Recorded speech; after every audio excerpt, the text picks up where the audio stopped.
So welcome to this episode of Menopause Conversations. I'm delighted to have my very special guest here with us today. Welcome to Kate Oakley. Hello, Kate. How are you? Hi, Amantha. I'm well, thank you. Thanks for having me. You're very welcome. So let me introduce a small little introduction before I actually pass over to Kate, who will introduce herself more fully. I started following Kate, I think, earlier part of this year on Instagram, and just thought actually she'd be a brilliant guest because Kate is a fitness trainer. She's actually a personal trainer for menopause. So Kate, tell us about you and your brand, Your Future Fit. Tell us what it is you do and why you do what you do. Sure. Well, my background is perhaps different to how many people might expect. So I'm 53 and I became a personal trainer aged 50. And before that, I was in HR for 25 years. So quite the change. And as I found myself going into perimenopause, I was falling out of love with HR and at the same time realizing just how important exercise was for me during menopause. And I thought, there's an absolutely brilliant opportunity here to use my passion, because I've always been into fitness and working out, and actually now my knowledge of perimenopause, and put the two together and do something that excites me, makes me happy, and I feel makes a difference to women. I'm going to say it. I think it does. So I decided to set up as Your Future Fit, and I'm a personal trainer for perimenopausal and postmenopausal women with a big focus on resistance training, because I now know just how important that is to women going through this stage of life. And I love it. Yeah, I mean, that is so obvious that you do love it, and that comes across in all your videos. And you do challenge people, you do sort of challenge lots of narratives around this time in life. So tell us a little bit more, because actually that's one of the biggest conundrums for women in this midlife stage. It's that identity, it's the narrative we're carrying around about who we are. I mean, are you happy to share with us your journey to where you are at through menopause, as this is Menopause Conversations? Where are you currently in your own menopause transition, and how's it been? Yeah, I'm very happy to share that. I think it's really important that as many of us as feel comfortable doing so do share, because I think only by sharing are we going to make some changes. And the more we're open about it, I hope that inspires others to talk to friends, brothers, the men in their life, not just the women as well. So I would say my perimenopause started late 40s. I didn't know it at the time. I didn't realize that's what was going on. In fact, I didn't even know the words perimenopause. I think that's changed a little bit recently. They kind of crept up on me in that I started having issues with sleep. I was having disturbed sleep. I was having to get up in the night. I just thought, well, that's because I'm getting older. Then I started having a bit of joint pain, and I thought, well, that's because I'm getting older and I'm doing quite a lot of exercise, to be expected. My libido absolutely crashed. There was just nothing there. And I thought, well, maybe that's because I've been with the same person for 30 years. Maybe that's to be expected. So all these little bits, kind of symptoms, started layering up. And I think it was when my moods really started to shock me. They shocked me, actually. That's the right word. That I thought, hang on, that this isn't right. And they felt a bit like my PMT before a period, before a period I used to get. But so out of nowhere, I would feel either rage or tears, or the rage would come, then the tears, then suddenly I would love everybody, and all in the space of 15 minutes. And I felt very out of control with them. I felt almost like I could see myself from above and think, who are you? What are you doing? What is this mood? Where has this come from? My kids didn't know what was going on. My husband didn't know what was going on.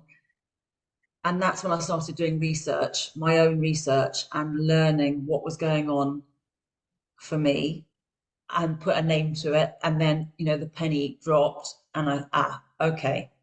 And I was able to then talk to my husband and my kids and say, this is what's going on. I can't say I can control it, but this is what's going on. And it's not you. You're not making me go into these moods. And that's when I went to see the GP and ask about HRT, because I also looked into that. I'd heard risk factors, I'd heard the word cancer attached to it, all of this stuff. And I did my own research into that and felt very comfortable that the risks for me were minimal and worth taking, given how all these symptoms had started kind of snowballing. And I went on to HRT 2.5 years ago, and it took a while for it to kick in. I wasn't one of these instant women that said, "Oh yeah, within days." I felt so much better. I didn't. It took about 4 months, and then I went on to testosterone as well, because the libido was still non-existent, and also memory loss, brain fog. I've got some funny moments of being menoscatinous, I call it. So just being, it's not just forgetting the odd word. I'm talking about, I told you about my bike, going to the bike shop, did I? No. My bike was broken. So I went to the bike shop, which is about a 20-minute walk away, to get it repaired. I was just approaching the bike shop. I looked down. I hadn't taken the bike. Walked all the way there and not even taken the bike. Now, if I hadn't known that that was because of my hormones, I really understand when women say that they feel they're getting early onset dementia, because that is just stupid. I mean, you think, oh, I'm so stupid. What is going on with my brain? But when those sorts of things have happened, I now know what's going on. So I went on to testosterone, and it's been really, really good for me. But it's just one piece of the jigsaw. Yeah. So I do make sure that, into my kind of perimenopause wellness pot, I've got my HRT, exercise, obviously, nutrition. So I've changed how I eat, and sleep. I have to prioritize sleep in a way that I never had to before, and stress. So really looking after my stress, and I do breath work for that. And of course, this job that I've got now, I have to say, is a lot less stressful than an HR director of a global business. So that, I think, helps. Yeah, massive. So actually, that's of real interest to me, because as a workplace menopause consultant, we take our programs into work to actually keep we already know 1 million women have left work already due to unbearable symptoms of menopause. I mean, do you think the workplace is ready to sort of really focus in on how important it is to support menopausal women? Obviously, having been an HR director yourself, I know I hadn't intended to ask you this question, but I think it's such an important one. Do you think they're ready, or do you think it just depends on the organisation?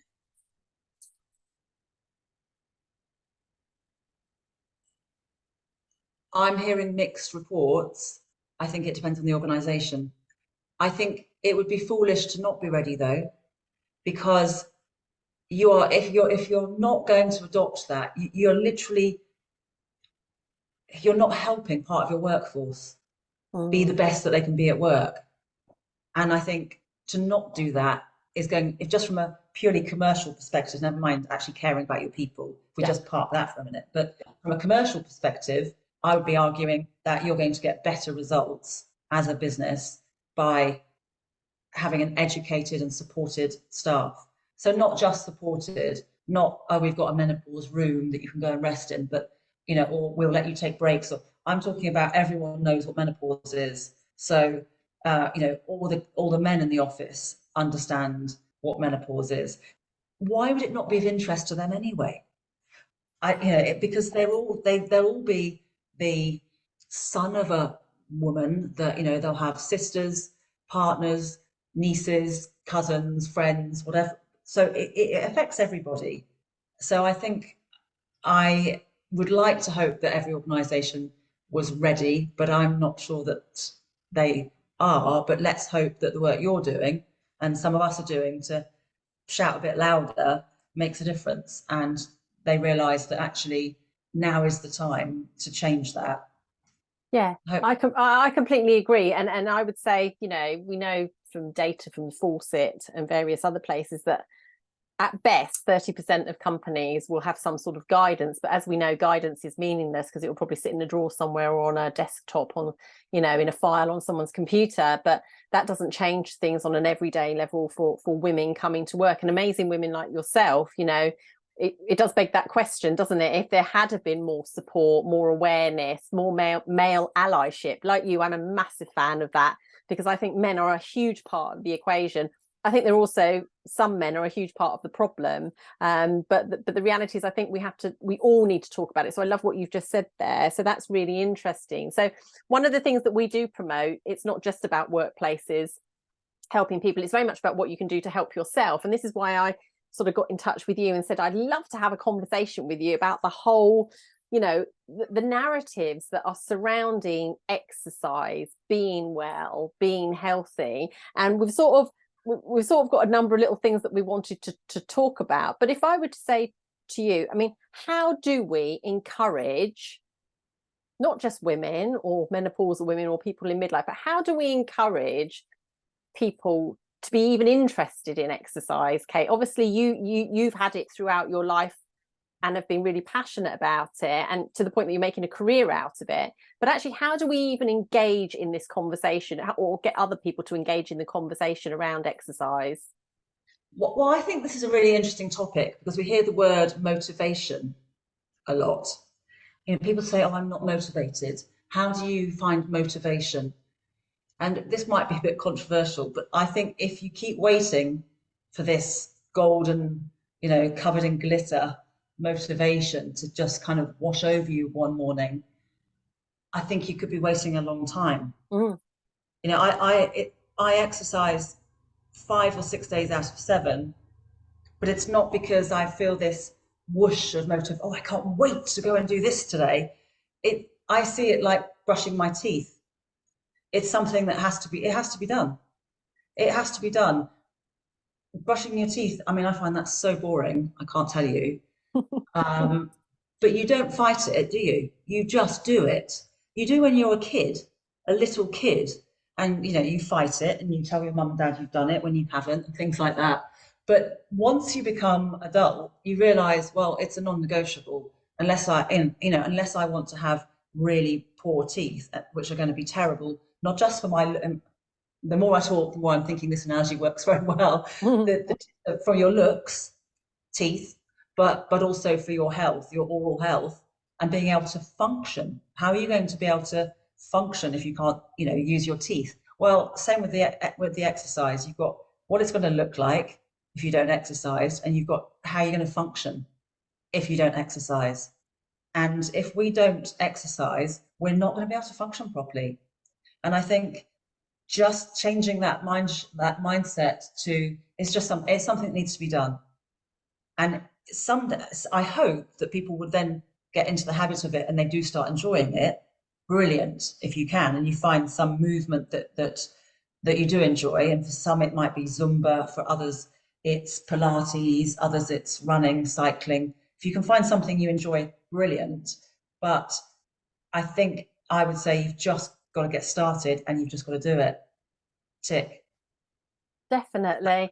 So that's really interesting, because I personally, I think I said to you when we first engaged in a conversation, I said, you know, I'm not that motivated by exercise. You know, I love walking, which is exercise in itself, but the idea of how exercise has been sold to me throughout my 51 years been around, you know, it's not something that I feel terribly animated about. And I think it's because I always associated it with loss, like weight loss. But I think I found, I think we both talked about the book Atomic Habits, you know, and Atomic Habits is really like those marginal gains, you know, small additive effects.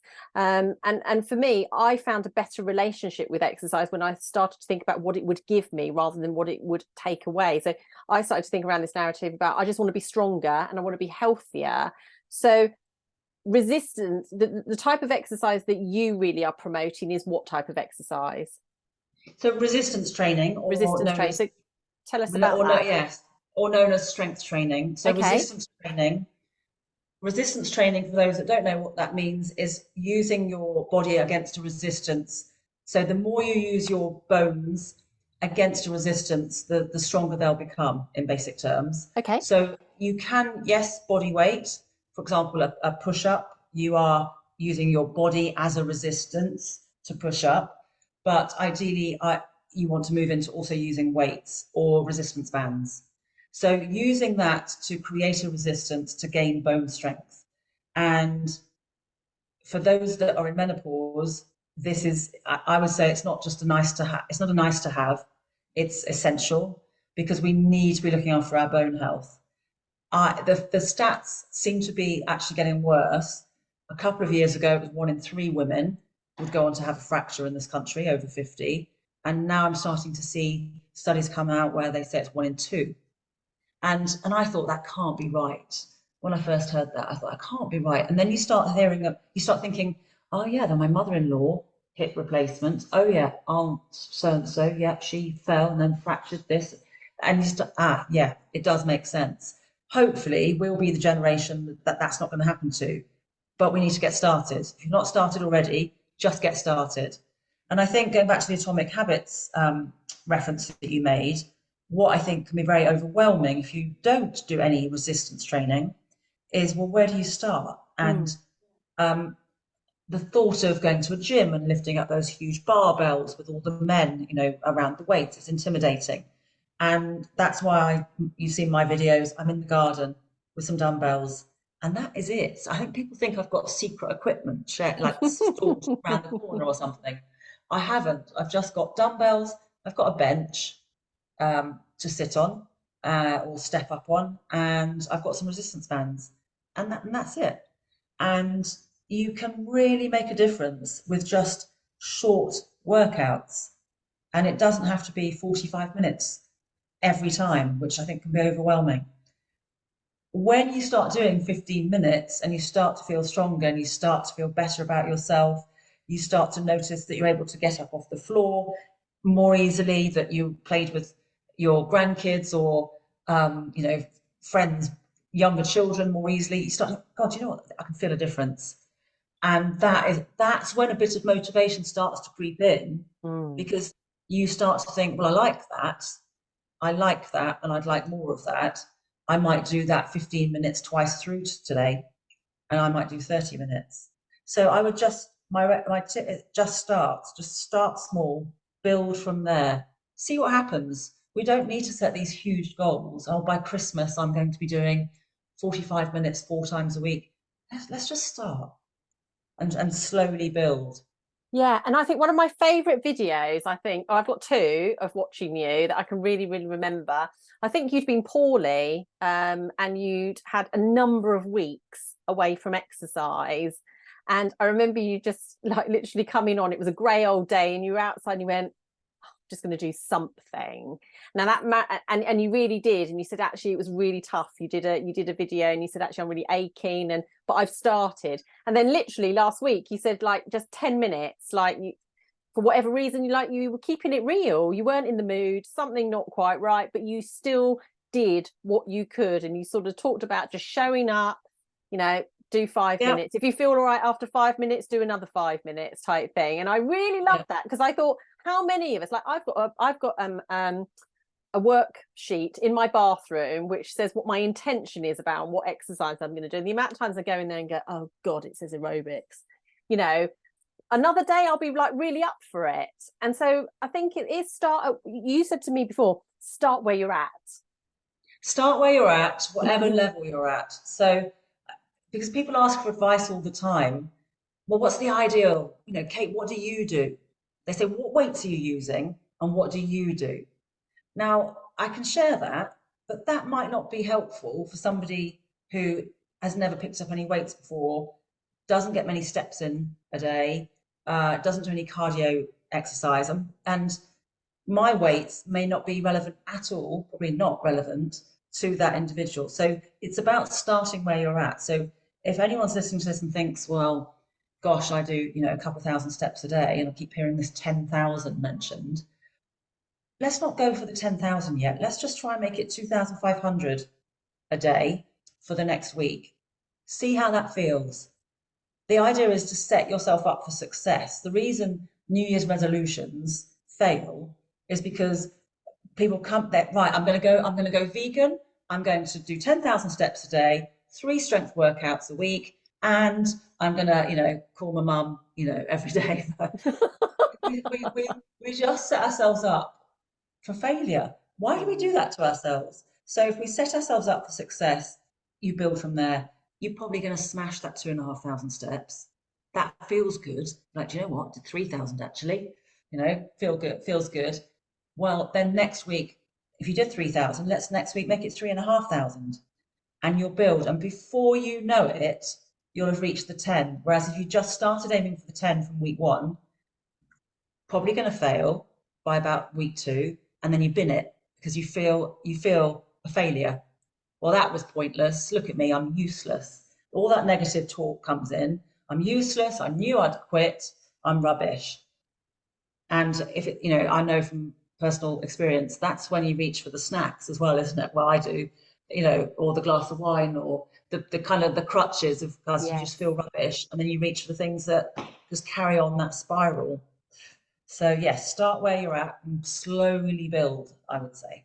And that is so good. You're absolutely right, because that's and then your confidence starts going up, doesn't it? And actually, so it sort of brings us around to that next narrative, which, let's be really honest. I would say most 50 somethings, I'm not sure this would be millennials, but I'm sure most 50 somethings have got a set of scales lurking in their house somewhere. And I spoke to you about this, saying that, I definitely am guilty of, if I want to give myself a hard time, I'll step on the scales. If I want to give myself a reward, I probably step on the scales. But since I last spoke to you, my scales aren't in my bathroom. So that's been a positive effect. And I have definitely gone with how I feel. So how do we change some of those narratives for people? What can people focus on? Like you said, the brain doesn't like that whole scarcity thing of losing things, but how can we make it? What signs or signals can we look out for in ourselves that says, yes, we're improving, and so we can ditch the scales? Definitely ditch the scales. I don't think they bring very much at all. Before you step on them what they're going to tell you. You go on holiday, you come back, you're a bit heavier than before you went on holiday. You don't need the scales to tell you, or your genes are telling you anyway. So I don't think they're very helpful, and they just change how you have, right, people have a bad day now. Right, I've got on the scales. I didn't like what I saw that number being, and they have a bad day. So I don't think they add much value. I have got a pair. I have got a set, by the way, but I don't know, I'll go months without stepping on them. And sometimes, depending on what your goals are, it's one tiny metric, but the focus on them, absolutely not. What I would focus on is some of the things we've been talking about so far, which is feeling stronger. Now, how are you going to feel stronger in daily life? You will notice in the smallest of ways, but significant. Things like you go to the supermarket and your car, you have to park your car, if you're like me, you can never park it by the front door. Carrying the heavy shopping bags down to the house, you think, gosh, look, I can carry these shopping bags. I couldn't do that before. Or it might be walking up the stairs at work, or the escalators. You actually realise you can walk to the top of the escalators without getting out of breath. They're not hurting your legs so much. Or you've noticed that when you bend down to get something from a low cupboard and then you step up, that you're not having to press on against a table to get up. The quad muscles in the front of your thighs did that for you. So these small things you'll start to notice, and you may even start to see that your clothes become looser, and that's not because you've lost weight, but muscle is more compact than fat. So the more lean muscle you have, you may actually find that you become more toned but smaller. So I've had clients who, because they're all of the same age as us, thought that they wanted to see this number go down on the scales. Through working together, I've tried to get them to focus on other things, and they've dropped a dress size, but the number on the scales hasn't done what they thought it would do. And that's because the lean muscle, the body composition is changing from fat to lean muscle. And that feels good. That feels good. I don't call it vanity either. why should we not want to look at ourselves and think, I feel good and strong? Did you see I got complimented on the in the street the other day? A Yes. woman, yes, how lovely is that? Stopped me and said, I saw you walk past the other day, and I just wanted to stop you and say how strong and fit you look. I thought, what a lovely compliment. Strong and fit. That couldn't be much better. I thought that was lovely. So I think aiming to feel strong and fit and healthy, and we're future proofing our bodies as well. So some of the benefits we're not going to know until later, until we're in our, when we're 70. Yeah. We are going to be feeling brilliant when we're 70. I'm telling you, honestly. Well, it's already bearing out, isn't it? I don't know if you've seen the Blue Zones program on Netflix at the moment. I think it's a 6-part series. It's absolutely amazing. Blue zones across the world are where there are the highest percentage of centenarians, so people living over 100. And you'll like this, Kate, because one of the best things one of the most common links that it says is sense of belonging, sense of community, but actually people who walk up hills, that is the common link. Really? And they showed a village. They showed a village where their elderly people walk up to the church in the morning.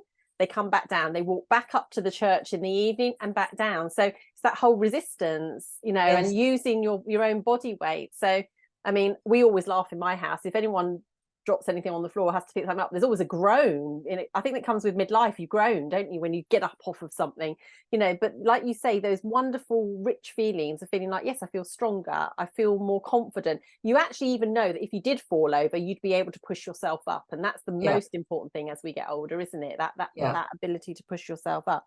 So so we've covered, right, scales, get rid of those. I mean, they're useful for weighing your luggage before you go on your holiday, which is great. We've understood the whole haven't got time for exercise. It is important to prioritize it, like brushing your teeth, using your body weight. I mean, talk to me, what do you think? A little bit controversially, again, I didn't think I was going to ask you this, but I'm going to ask you this. There's a very, very big focus on things like HIIT workouts or LIT workouts, so high impact interval training or low impact training. Do you have any views on either of those things? I used to do quite a lot of HIIT. I used to quite enjoy HIIT. And then I felt from firsthand my body changed as I was coming into perimenopause. They started to just not feel quite right. Is the only way I could describe it. I felt like I was one step away from an injury every time I did it. So, fast, jerky movements. Yeah. And I just felt they weren't serving me anymore. And that was before I'd actually researched what's going on in terms of these kind of workouts can just cause too much stress on the body. So, and too much cardio. I actually got another message just this morning from someone who said, I don't understand what's going on. I run 6 times a week and I do this and it was all cardio, but the weight has come on with perimenopause and around the middle where it goes. Too much cardio. So actually we do need to, for some people it works, it does still work, but we do usually have to think about reducing the amount of cardio and increasing the strength training.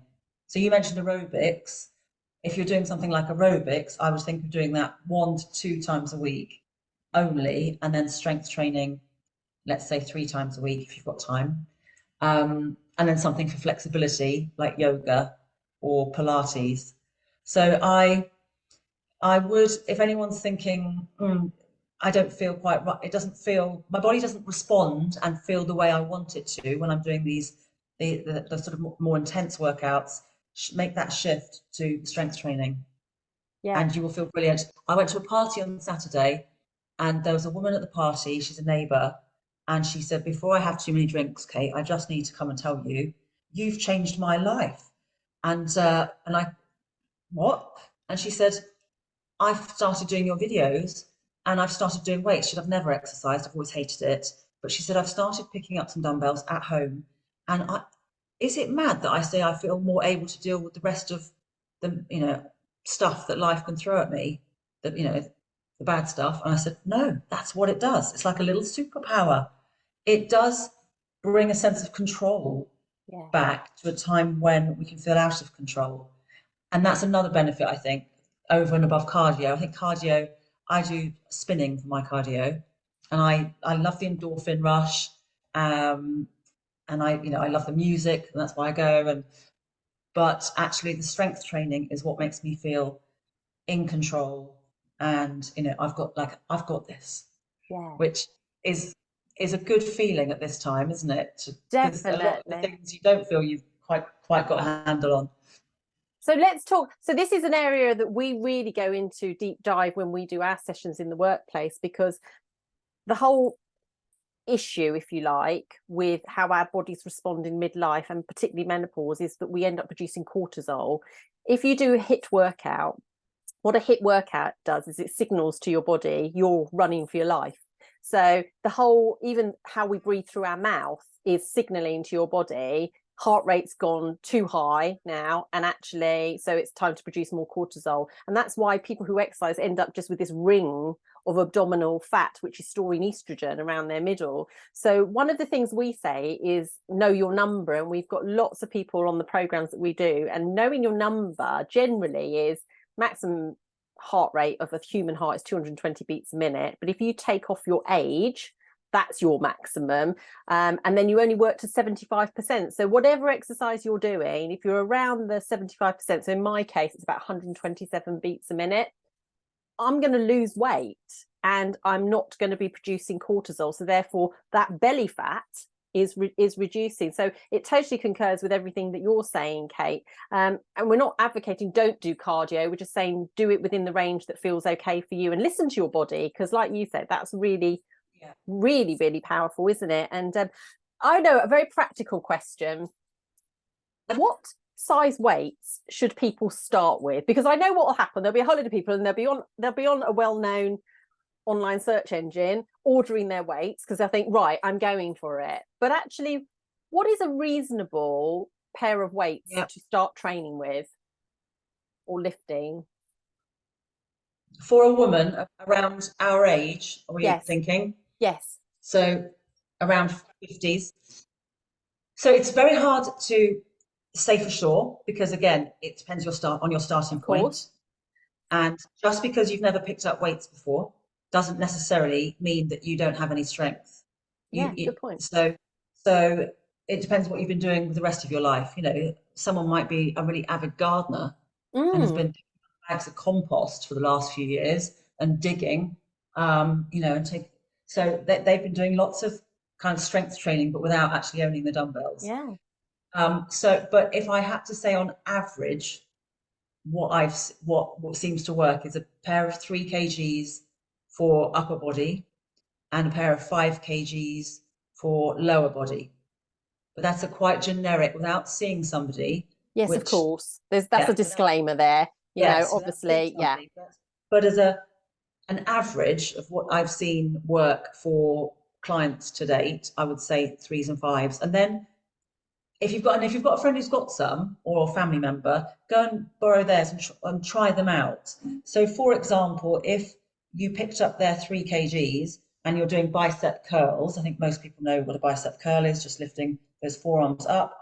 If you can do 12 reps and you can have a lovely little chat about what you're going to have for dinner, you bounce really fast, they're too light.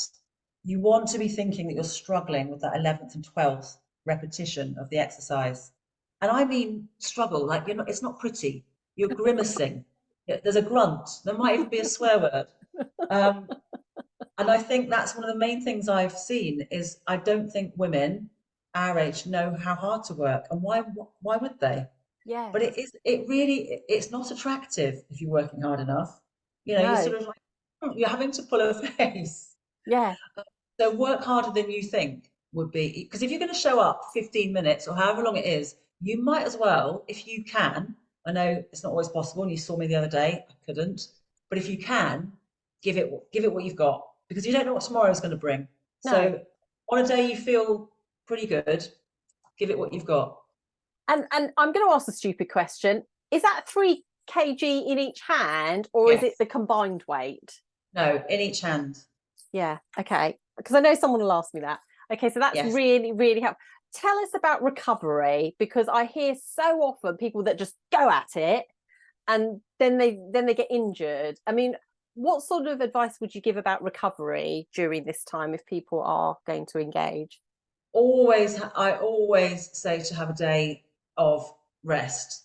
Still walk, so you can still do your steps. But for someone who says, "Oh, I'm just going to do a little 20," I'll say, "No, no, no, no. I don't want you doing anything on that um, seventh day of the week." It's not a problem, I would say most people have, Hmm. um, that they are exercising on that seventh day of the seven. But if you have got that inclination, because exercise can be a bit addictive too, Mm. I've seen people become addicted to it, is you need to rest on that seventh day. And that's actually just as important for muscle building as when you do the workouts. That's the day that the muscles have a chance to repair, grow. The tissue is actually productive on those days. Just rest. You're not doing yourself a disservice or being weak or not strong-minded. You're actually doing your body a service by letting it rest that day. Yeah, Plus, sorry, I was just going to say, because isn't the muscle tearing? It's breaking and then yes, rebuilding, isn't it? yes, yeah, exactly. And if you are back at it again on that day, you're not giving it its full chance to do that. So yes, please just rest on that seventh day. Do you struggle with that, Mantha, the seventh day of rest? I struggle to rest any day of the week. I'm a workhorse, and anyone who knows me watching that will not be surprised to hear me say that. But I really just am constantly on the go. Sitting still for me is a real challenge. So it's work in progress, though, Kate. And but I do find solace and comfort in stretching and do my yoga and things like that. That actually is really joyous for me because I just enjoy the feelings in my body. But yeah, it is important to rest because actually we're on the go 24/7 otherwise, aren't we? And so Yeah. that's not helpful too. So The other thing I was going to add in is this, talking about the cortisol, is actually looking at the external factors of the stress too. So mm, if people are thinking about sort of weight management, do have a think about stress in other areas of your life. So if you've got stress with elderly parents, stress with yes. work, stress with relationships, that is also contributing to that cortisol spike, which we're less able to deal with, aren't we? Really good point. It's so true. And then I always and it's really powerful that you've mentioned that because it takes 72 hours for cortisol to leave your body on a good day. So that's 3 days. If you're stressed today, you'll still be dealing with that on Thursday. So if it's cumulative, as you rightly mentioned, then you do need to reflect. And I think menopause is a good opportunity to do that, isn't it? I mean, have that reset, renew, come back again in a version that you feel happier with. I know it's not always possible because we do have other priorities, but it's worth thinking about before we get there often. I think that could be the thing. Yes, So being proactive. yeah, definitely. So sadly, we're sort of coming to the end, but I did want to know more about you. And I said, I often used to ask these questions, but I particularly wanted to ask this question of you because I think when it's very easy to look at people, and we all do this, we sort of mind read, we think we understand what's going on with people, but I think it'd be helpful for people to understand what motivates you, what impacts you and what steers you in the directions you take in your life. And one of the best games I like to play with people is to say, okay, if you're going to have a dinner party, and I know you went to a dinner party at the weekend or you went to a party at the weekend, I would like you to think of some guests that you would like to invite to your dinner party and to tell us why, because I think it gives us a bit of a window into your soul to see who you are. But who would you invite to your dinner party and why, Kate? Um, yes, they might not show, they'll definitely show a bit of me, but maybe not show why I've chosen the path I have. This one definitely does. Dolly Parton. Oh, Dolly Parton, and there are so many quotes that I just love from her, but this one really speaks to me, which is if you don't like the road you're walking, pave another one. oh, that's brilliant. And that sums me up really. I've always said that. I've always said I just feel like life is too short. You just don't know what's around the corner, and I don't say that in a kind of depressing No, way. You just don't know. no. So we need to make the most of what we've got. now. And so whenever I've all through my life, when someone said, "Oh, I wish that I lived near the beach," that's well, go on then, do it. Or someone says, "Oh, I'd love to travel, but I've got children now," and I said, "Well, I've seen people do it. It's Yeah. possible." Yeah. I would have. I said, if I say stuff like that, I challenge myself and I say, "Do you really want it? Because if you really wanted it, you could go and make that happen. So I don't think you really want it." So I will challenge myself if I do that. So yeah, that's my first. Can I just ask you then, because I think actually, like you said right at the top of our interview, leaving your career as an HR director that's proof of that concept, isn't it? Yeah. That you were willing to step into that uncomfortable, messy sort of place, which meant that you went from here to there. Well, it was also quite frightening because of my age. So I was 50. So imagine turning up on day one of the training course. You're not expecting to see many other 50-year-olds next to you. So that was a little bit scary, but I try and go by what's the best that can happen. That's very So optimistic. I love that. what's the best that can happen? And I think so far, she says, touching wood, the best has happened. Yeah. I think it took me till this age to really have. I thought about retraining in my 40s, and I talked myself out of it. Yeah. I thought I was too old, but I think perimenopause. I thank perimenopause for that, and this feeling of this chapter, this Mm. new chapter coming. Well, what are you gonna do with this new chapter? Come on then. So yeah, so she's my first guest because she's very Lovely. positive, makes the most of life. And then on my list, I've put Serena Williams Okay.